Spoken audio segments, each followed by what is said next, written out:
Aya, watu wa mlima, tumeshasikia maneno ya lies. Tunangojea maoni yenu. Watu wa mlima, what are you saying? Mnasema aje Gachagua alilete hiyo 10 billion? Mmekula ngapi? Watu wa mlima.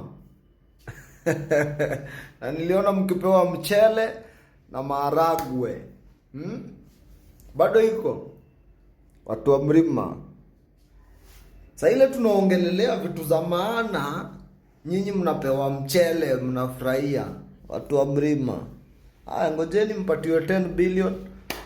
Msonge kando. Sijui ni kama kila kabila inapatiwa pesa yao.